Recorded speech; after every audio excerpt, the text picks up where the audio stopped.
Hey guys, welcome to Melderon's Guide to Saving and Farming for Your Mounts in Vanilla and Classic WoW. So it started out as a very rainy day in Elwyn Forest at the Eastvale logging camp, and it's gloomy, but it wasn't as. It got a lot better because I had 900 gold in my pocket. So today, as is the day that this is being recorded, I got my epic mount, my 100% movement speed mount, on Light's Hope and my mage, Mage. So I kind of want to. What I was thinking why I was buying my mount is, I've always preached about how to save money and all those kind of things, but I've never actually told you guys like a guide to getting enough money for your mount, right? So, I just wanted to say a disclaimer before we go any further that this is the data that I'm providing you. What I'm saying and what I'm suggesting to you is based off of the economy and costs of how things go in Light's Hope on the Lightbringer server.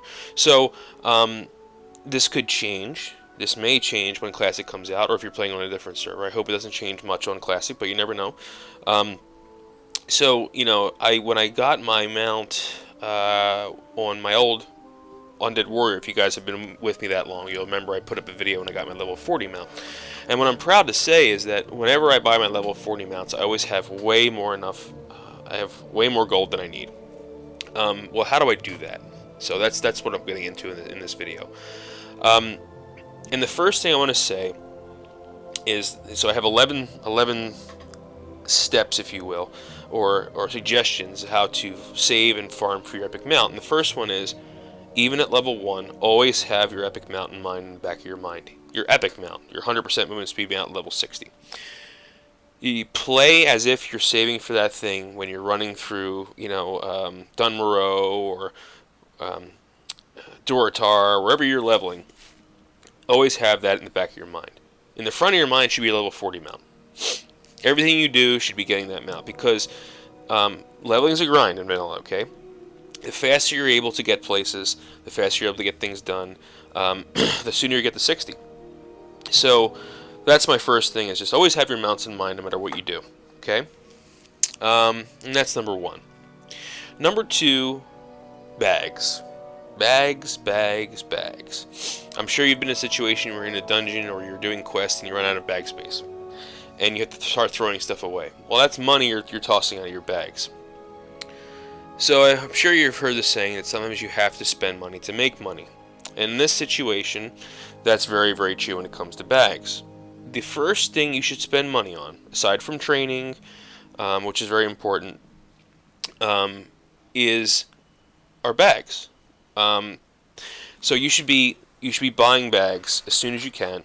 If you have a high level alt, you don't have to worry about that at all. But yeah, so you want to go out into the general store or general goods vendor and start buying some bags. Luckily, when you're leveling, the first, I'd say, 10 levels when you're in your starting zone, there's a good chance the 6-slot bags will drop.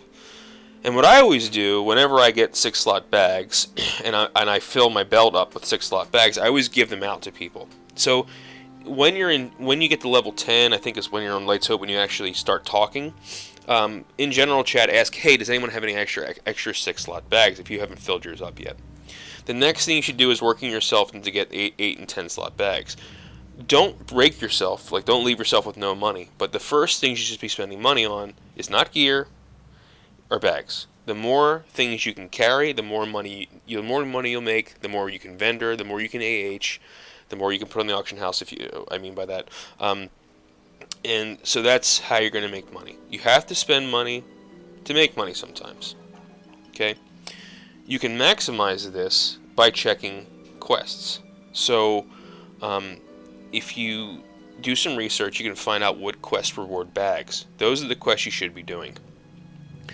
Even if you have to travel to get to those areas to get those bags, just try to get them done. I'm trying to think of an example. For Horde, the Wailing Caverns quest line, one of them gives you an 8 or 10 slot bag. That's huge. So do that if you can. Number 3, professions. Okay, now this may go against a lot of what people think, and a lot of what you may heard from other gamers. I always get 2 gathering professions. Always, always, always. And the 2 gathering professions I get are skinning and mining. So people will think, well, wait a second. You have 2 gathering professions. You're not making anything. How can you sell things? Well, those crafting professions cost a lot of money to level up for your training. There's no guarantee you'll sell it, and you're using mats that you could sell in the AH towards your mounts. So with skinning, believe it or not, at least on Light's Hope, and even in Chronos, you're not going to make a bunch of money, which is crazy. You're not going to make any money in the AH. Chronos and Light's Hope, both if the skinning material sold at all, it was selling for only a little bit more than what you would vendor for, and you're risking the fact that you have a deposit you have to put out, and if you don't sell those mats you put on the AH, you lost your deposit. So basically, all skinning is just extra income that you'll be vendoring. If you're a rogue, you're actually making out pretty well, because you can pickpocket humanoids for extra cash, and then kill them for the cash that they drop, and then you can start skinning animals. I have a guy in my old guild, not in the guild we have now, Metal Militia, that if you would like to join, let me know. Send me a Mel Mage, a PM on Light's Hope, on Lightbringer. He didn't quest at all. All he did was grind mobs, and he made a boatload of money from just skinning animals. A boatload of money. And so skinning is not great late game, because once you get to 60, you're not going to be sitting around just like farming mobs, right? So skinning is huge while leveling. I cannot express to you how much extra money I had in my pocket from vendoring skinning items. And what's really awesome is, for skinning, is that you can sell the scraps that drop off of critters. So when you're running through Elwyn Forest, all those squirrels and bunnies that are running around, kill them and skin them. That's a huge amount of income for you when you're low level. I would kill every little critter I could find and skin them, and if I was running back through Gold Shower, I would vendor them off and then keep going on my quests. Any way you can get money, do it. And mining. Mining is pretty self-explanatory. You sell the mats on the auction house. Engineers and blacksmiths will buy your stuff. What sells for the most is the stones that are associated with the minerals, not the minerals themselves. The minerals do sell, but nowhere near as much as the stones do. So rough stone, coarse stone, heavy stone, solid stone, dense stone actually sells for the least, which is crazy. That's the highest stone. So those sell for a lot of money. As far as minerals are concerned, when you're leveling, so copper is the first mineral you're going to come across, and believe it or not, copper sells for a lot, even endgame. You can sometimes a stack of copper goes for a gold. And that's a lot, especially low level. So get as much copper as you can. It's going to be hard, there's a lot of competition, but just if you can camp areas and just take a break and just from leveling and just kind of mine, get your mining up, copper sells for a lot. Tin doesn't sell for a lot at all, but you need tin to make bronze to level your mining. Once you cap bronze, don't even worry about tin unless you want to start farming the coarse stone. Your main priority is going to be copper until you hit iron. Unfortunately, iron doesn't sell for a lot. The ore itself does, but heavy stone sells for 2 to 3 gold a stack. Huge. And then you'll be on the mithril. Mithril's your moneymaker. The bars sell for 2 gold a stack. The solid stone sells for 2 to 4 gold a stack. On Light's Hope at least. That's where you're going to make all your money. And so that's number 3 is professions. Number 4, save your money. Yeah, I know, you're on the AH. You see that 2-hander that does like 20 strength, 20 stamina.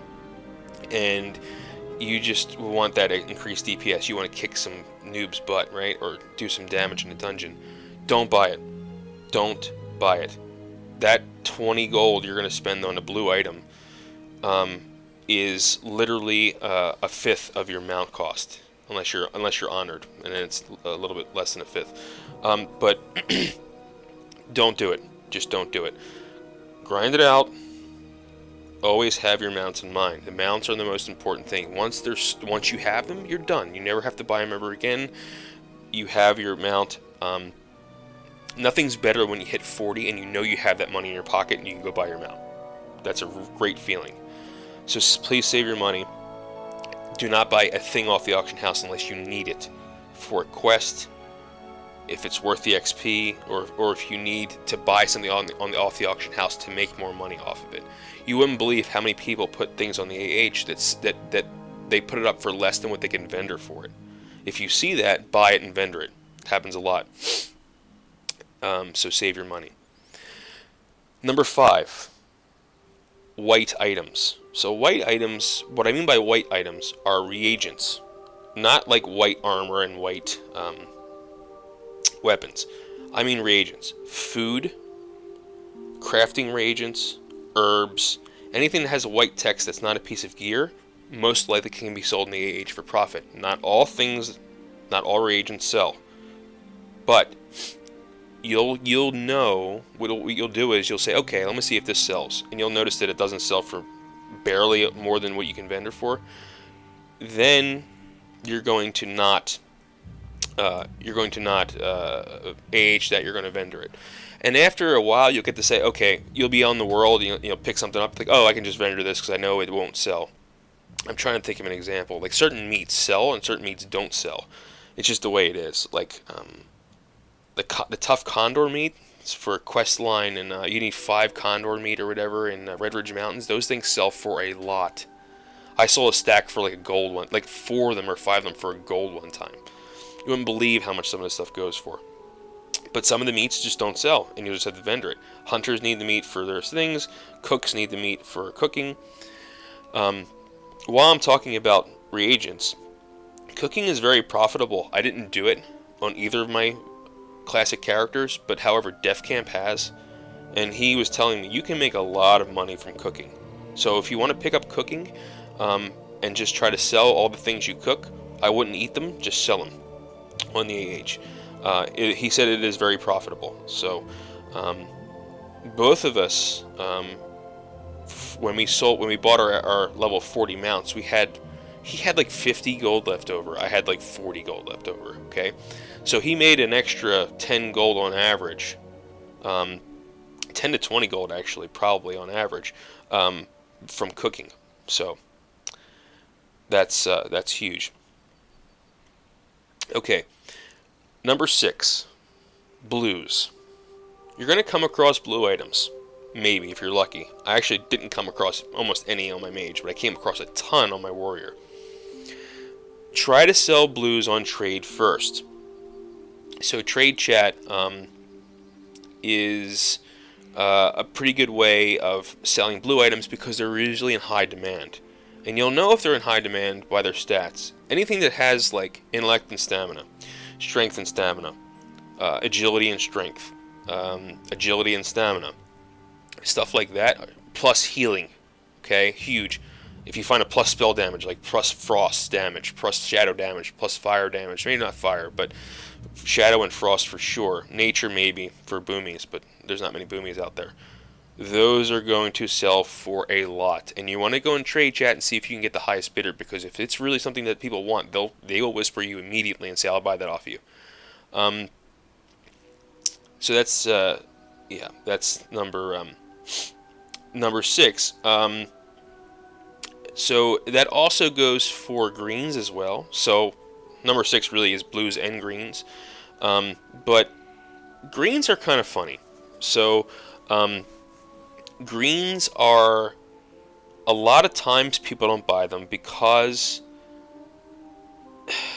I'm not sure why, but I think you can get a lot of good greens out in the world and in dungeons and by quests, unless again it's plus healing, plus spell damage.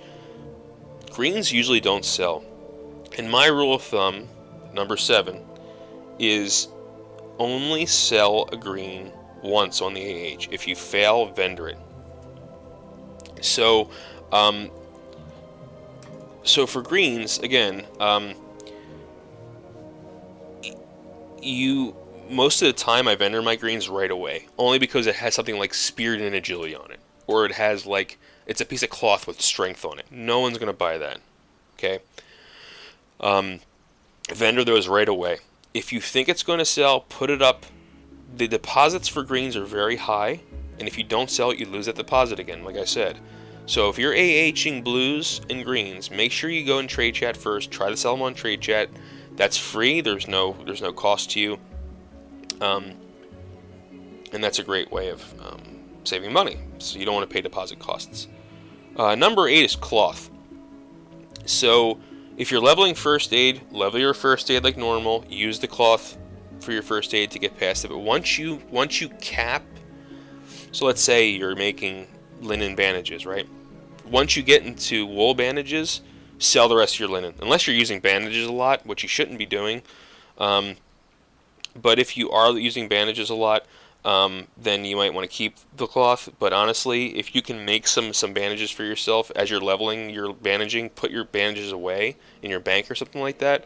And then once you move from each cloth type, sell all the rest of the cloth. Cloth sells a lot. Wool cloth sells for a good amount because it's used for those reputation quests in major cities. Silk sells for a lot. Mage weave sells for a lot. Rune cloth sells for like a gold 50 a stack, 2 gold a stack. So there's that. So your cloth, make sure you sell your cloth. Number 9 is dungeons, believe it or not. Dungeons can provide a pretty lucrative base for you. And what I mean by that is sometimes in dungeons a lot of things drop that could be sold in the AH. Not the BOPs, of course, but the BOE. There are some BOE drops in dungeons. Some blues, some greens, obviously greens, but there are some blues. Cloth. And patterns drop, especially high level dungeons I'm talking about here. So when you get to 60, when you're grinding out for your epic mount, Stratholme's got some great stuff in there. Dire Maw, all these places have patterns that could sell for a lot. So it's a good way to take a break too from all the rest of the monotony of leveling, is to do a dungeon. You know, dungeons don't provide the fastest leveling experience, but it's a good way to socialize and take a break. Number 10 is to sell cooking recipes from quests, or sell other recipes from quests, not just cooking, but selling recipes from quests. Sometimes you'll get cooking recipes and alchemy recipes for quests, and you're gonna like, well, I'm just gonna vendor this because I'm not an alchemist, or I'm not a cook, or I'm not this or that. Try the AH, believe it or not. See what they're selling for. Don't just vendor patterns. Some patterns, like I sold a pattern last week for 50 gold. I mean, I got it from a dungeon, a level 60 dungeon. But you know, some patterns sell for a lot, especially enchants too. So check that out. Always check your recipes. Always check your patterns. Number 11, stock those hard to get recipes. So in Alterac Mountains, there's a goblin that sells or a troll that sells. I'm not sure if it's a goblin or a troll. It sells a pattern that you can only. I think it's for frost oil or something like that, or something, some kind of oil. It's got a cooldown, so you can only get it from this vendor, and it like has like a certain X amount of time cooldown. So once it's bought, no one can buy it again for a while. Now, some of these things are pretty heavily camped, but if you come across one, just check and say, hey, does he have this pattern? There's also a goblin in Hillsbrad that has one for like engineering patterns that sell from the auction house. Like Defcamp, when he was leveling Hillsbrad, bought it like 5 times and sold on the AH. Always check that. Always check that. Number 12 is training. Now, let me just give you a word of advice. So, whenever I got my mounts, level 40 specifically, I always had enough gold left over, 40 to 50 gold. On my warrior that you saw earlier, it was only like 20 gold, but I didn't learn a lot. You know, I was still learning then. So I, on both my characters, got all of my training, my professions, my all my abilities. I didn't skip anything. However, if you do skip things, you will save money. So me, I'm like OCD to the max, so I need to like have all my stuff at high rank. I have to have all my rank of spells. what I'm saying to you is you can still have enough gold if you do that. But if you don't do that, if you know which abilities you can get away with, of course you can save yourself a lot of money. Training is really expensive. That's your biggest money sink. It's really it should be your only money sink, honestly, is training. So that's number 12.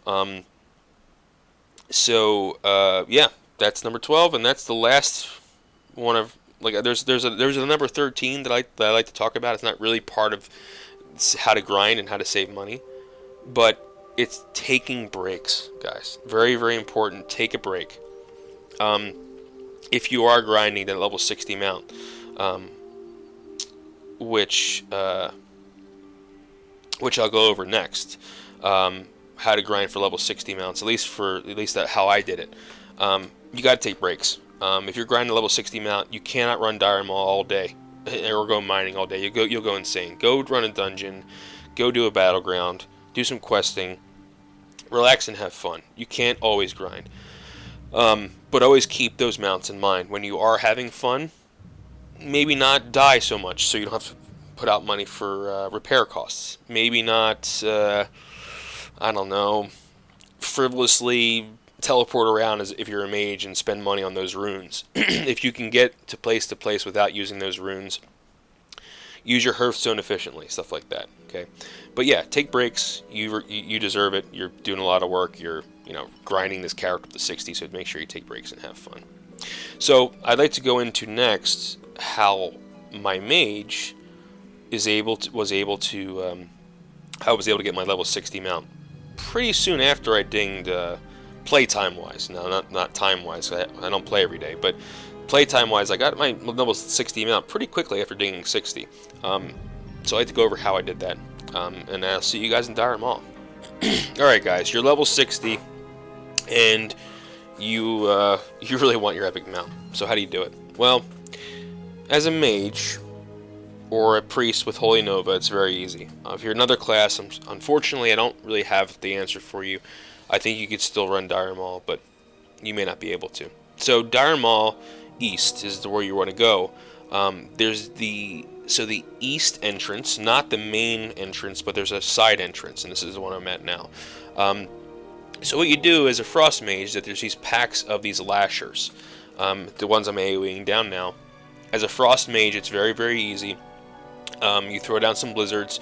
When they get close to you, you Frost Nova them and throw down another blizzard or Cone of Cold, and they die pretty easily. It's not a problem. The first group here, when you first walk in, is very easy to get to. And there's a bunch of herbs that they drop. There's greens, there's mithril lockboxes, there's living essences, there's even traveler's backpacks, a whole bunch of stuff that they drop. So as far as talents, you want Permafrost and Arctic Reach, and you also want Improved Blizzard. So I only have 2 points in Permafrost and 2 points in Improved Blizzard. If you're lower geared than I have some pretty good spell power gear, like pre-raid Bisque gear, so I only have 2 points in each because I have the I have the Winter's Grasp build that I'm using. But you definitely want Arctic Reach because that lets you Blizzard farther away. But the Permafrost and the Improved Blizzard slow your targets. The Permafrost, what that does is it allows you to increase the duration of your chill effect, and then the Improved Blizzard actually chills your targets when it does it, so they have a longer time getting to you and they can't hurt you. So once you kill that first pack, you're going to jump on this ledge and you're going to jump down. Now it's very important to blink before you hit the ground, otherwise you'll take a lot of fall damage. You want to have your Ice Barrier on, Frost Nova. Use your Cold Snap to refresh your cooldown on your Frost Nova, because you might need to use it again. Blizzard twice. I wait until they get a little close to me to touch me, so they're all grouped up. Frost Nova again, Blizzard them down. So very, very important. Make sure you blink on the way down. Do not pull anything up there. Try not to pull any of these pats that move across the room. As soon as you hit the ground, Frost Nova. Have your Ice Barrier already up, and just get them down. You might need to use another Ice Barrier. It would be nice if your Ice Barrier is already off cooldown. You can actually have an Ice Barrier up and have it off cooldown, so when it comes off, you can use it. I go this way into the southeast corner, drink and eat, and pull the next pack. There's 4 groups of lashers down here that you can kill. The ones when you drop down, there's one ahead. You can't really see them yet. But get yourself full mana after each pull. Make sure you're full mana, full health, and have your ice barrier ready to go. There are 4 patrols of tree ants here that will kill you. These guys are tough. You do not want to pull them. You will die. The corridor behind me has rogues in it. So satire rogues that will kill you as well. So do not go in that hallway. You shouldn't even go near the front of the door, actually. When this coast is clear, you want to head up this way towards the north. I like to wand the group and then run back to the southeast corner, near the door but not in front of it, because you'll pull that guy. So I wand, I blink to get a little farther ahead of them, and then I go to pretty much the edge of the road there, and then I lay down my first blizzard. They run into it and slow down. Lay down another blizzard. You know, if I had 3 points in improved blizzard and permafrost, this would be a lot easier, but since I have pretty good amount of spell damage, I don't care. Wait till they get close so they group up. Frost Nova, blizzard them down. If there's some still alive, just use Cone of Cold or Frost Blast or something if there's one guy left. Pick up everything you can. I usually don't eat and drink yet if I can get across, but if their pats are moving, then I'll just wait for them and eat and drink. Yeah, there's already pats coming, so I'll just relax and eat and drink while they're walking by. So the next one, you're going to head to the north. You're going to actually follow the path up to the north. So unfortunately, guys, I'm only able to get 5 packs in here. If there's a way to get more than 5, please let me know. There is a 6 group up top there that I will point to when I head back up. That is, I think for me it's impossible to get because I aggro those huge tree protectors. I've tried so many times to aggro that 6th group. Unfortunately, you can only run 5 dungeons per hour on Light's Hope. So if you can get another group, that's another 5 groups, you know, per hour. So if you guys have a trick of getting that last group, let me know. I'll show you too when I get back upstairs. So this is the group to your left you're going to pull next. There is a patrol that walks right across the road, so you have to make sure they're not going to walk across the road when you're pulling. That's them leaving right now. Blizzard. Set up your next blizzard. Wait till they stack on you, hit you a few times so they're all nice and stacked. Frost Nova, blizzard again. Pretty simple. You may even do this when you're not 60, I don't even know. I think a 59 or 58 mage can probably pull this off too with some nice gear. And the last group is in the southwest corner, so I head this direction now. Just be careful, always hug the walls here because these guys will come pretty close to the wall. So you're going to shoot for that corner up there ahead. It's safe there, nobody goes in that corner. And the pack you're going to pull is right to my left right now.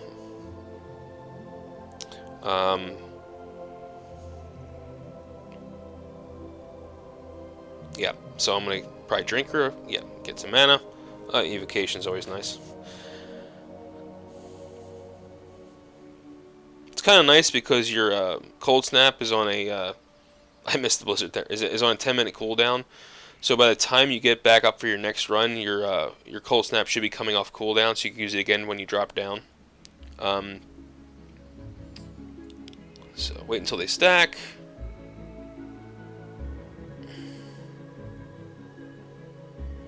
It's always nice to get a clear cast too. If you have clear casting, you should have that in your arcane tree.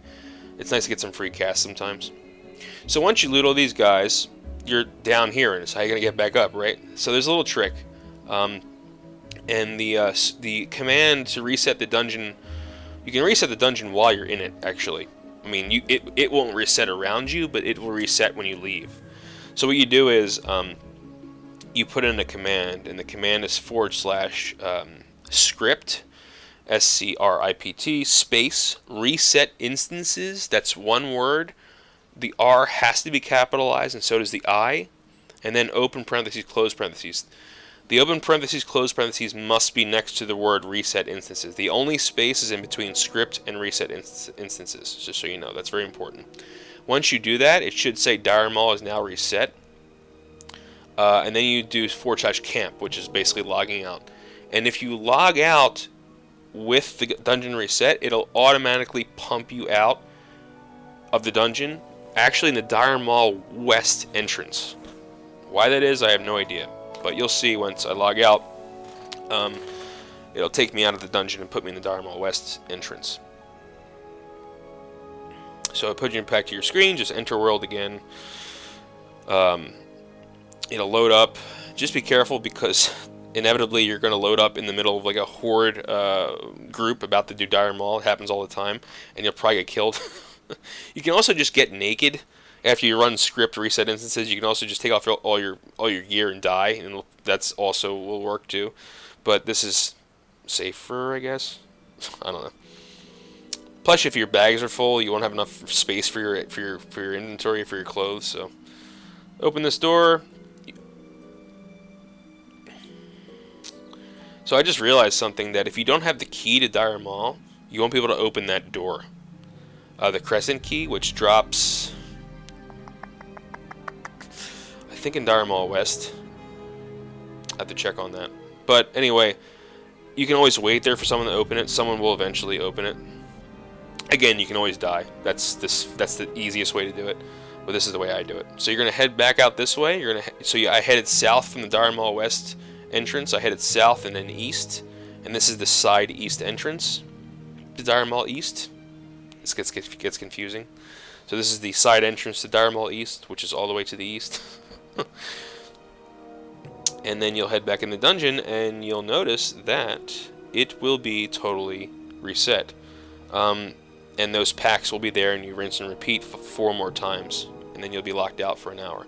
So that's the pack. The pack right there, I'm just pointing to right there, is the one I can never get. It's a huge pain. So yeah, so you'll pick up a lot of herbs and a lot of other stuff. So what I'm going to do now is head to Ironforge and show you what I got. So I'll see you in Ironforge. Hey guys, so I'm back in Ironforge after my run. I just wanted to go over what you're looking for as far as gold is concerned, how much you're expecting to make here. So as you can see, you can only run 5 instances per hour. So you're kind of limited there. So I'm going to show you what I do next in that time, the hour where I'm waiting to go back into Dire Maul. But just to give you an example, some of the stuff that sells, I mean, like the grays here. So I only have 7 serrated petals. They sell for 4 gold 29. Okay, imagine how much a stack's going to cost. You can do the math. I'm not going to do it in my head. These lashards stack in 40s. A stack of them sell for 6 gold 91. I only have 9 of these thorny vines. They're like the next one down. They sell for 2 gold. That's just the grays. Okay. I also picked up a mithril lockbox while I was there, and a traveler's backpack. So this is a 16 slot bag. They sell in the AH for like 8 gold, maybe a little less depending on the time of the day. Lockboxes can of course have whatever in them. I got a blue in one of them this morning. As far as the herbs are concerned, the big ones I'm going to pull down here. So Dream Foil is going to sell for a lot on the AH. Purple Lotus, Life Fruit. I have more lashards here. Gold Thorn sells for okay amount. Ram's Blood sells for a lot. Fire Bloom sells for a decent amount. Strangle Kelp sells for a good amount. Briarthorn, believe it or not, I mean it's still a low level herb, but it still sells for good, way more than what you're than what you would get to a vendor. Swift Thistle sells for an okay amount. Blindweed sells for as well. Ghost Mushroom sells for the most. I only got 2, but a stack of them sells for, let's see, I sold like 4 of them for like 9 gold earlier today. These Living Essences are a reagent. They sell. They also drop gems and stones, apparently, like randomly, which is weird. Those Thrashers. These raw black truffles are food. They still sell for 40 silver stack. So, not bad. Peace Bloom and Earthroot, they're so inundated in the AH, they don't sell for a lot. Fade Leaf sells for a very good amount. Rogues need this as a reagent. So that's what you're looking for. These Heart of the Wild, it's really dependent on the time of the server. A stack of them sell for 40 silver. But I was able to sell like 10 stacks of them this morning, or so early US time. for like 80 silver a stack on the AH, but then I logged on later, like a few hours ago, and they weren't selling at all, so I had to vendor them. It's still a good amount of money you're getting from theirs as well. Arthas's tiers sell for crap, Major Oil sells for crap, Peace Bloom and Earthroot don't sell for much. So the Heart of the Wild, Khadgar's Whisker also drops. I didn't get any of those. Oh, I did. They also sell. There's one right here. Sungrass sells for a little bit more than you would vendor. You may not, but and then Winter's Bite is also a very good one. So all these herbs here: Winter's Bite, Sungrass, Khadgar's Whisker, Fade Leaf, Ghost Mushroom, Blindweed, Swift Thistle, Briarthorn, Dreamfoil, Purple Lotus, Life Root, Goldthorn, Grom's Blood, Firebloom, Strano Kelp, and of course the Vendor Grays. So I usually make between, I'd say 40 to 60 gold per hour. That's not shabby, I don't think. I mean, you see online 150 gold per hour. I've never made that much. I'd say a good estimate is around 40 to 60 gold per hour. So I'm going to head to the next part of my grinding, my gold farming, which is going to be in Arathi Highlands. So I'll see you there. Alright guys, here I am in Arathi Highlands. This is where I come to do my mining farming. The reason why is because this is the highest concentration of both iron and mithril nodes are in Arathi Highlands. So I have the add-on Gatherer. So as you can see, all these darker ones are iron deposits, and all these green ones are mithril deposits. These are ones I've personally mined, guys. Okay, there is a ton of minerals to mine in Arathi Highlands. So, and look, my traveler's backpack already sold, and that was literally I just flew here. So, there's 8 gold in my pocket right now. So, you want to. What I usually do is go north from Refuge Point.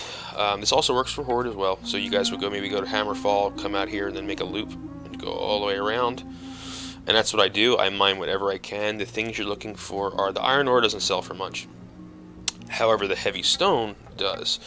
And then for mithril, both the mithril bars and solid stone sell for a lot. So in the hour that you're waiting for Dire Maul to come off cooldown, I would come here and just mine for an hour. If you're another class that might not be able to do DM very well, there are the Circle of Inner Binding, has a lot of elementals that spawn that drop some stuff that will both vendor and sell in the age as well.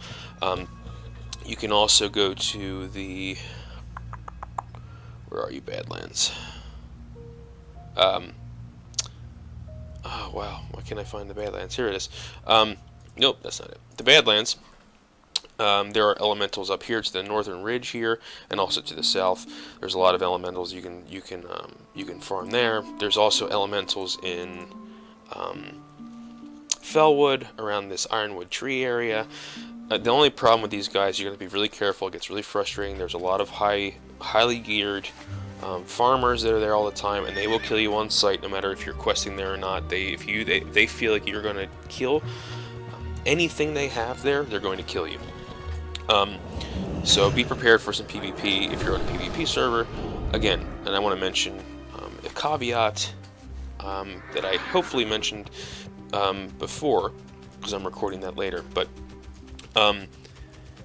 these numbers you see here, the money I'm talking about, the gold per hour, it's for the Light Soap server on the Lightbringer system. If you're watching this when Classic releases, the numbers may be very, very different. So just take a disclaimer there. So I'm going to go around and mine a little bit. Yeah, I'll see you guys later. I hope you liked this video. Let me know if you like these tutorial type videos, gold farming type videos, and I'll try to make more. This is honestly the extent of what I do, but if you guys have any other suggestions for me, I'd also like to hear it. I'm always open to new suggestions of making money. Time is money, friend. As my brother says, I'm a very thrifty, frugal kind of guy, so I like to save money. And I was obviously able to get this epic mount only a few, not long after I dinged 60. So, and then now I'm working on my Bloodvine set, so that's what I'm working on now. So, I should turn on. Make sure your Fine Minerals is on, guys. I feel like a noob right now. Anyway, so I hope you guys enjoyed the video. Super Plate Brothers should probably be the next thing we're putting out. We also have another WoW discussion in the works. Yeah, I'll see you guys around. Thanks for the viewership. Also want to say a big shout out to everyone who's been watching. We're up to like 360 subscribers. That's a huge increase in less than 2 months, for me at least. Might not seem a lot for some of the bigger YouTubers, but I appreciate you guys a lot. Thank you so much for watching our stuff. And you guys out there that are always commenting,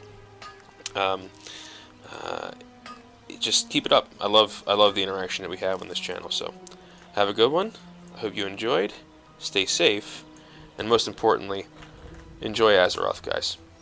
See ya.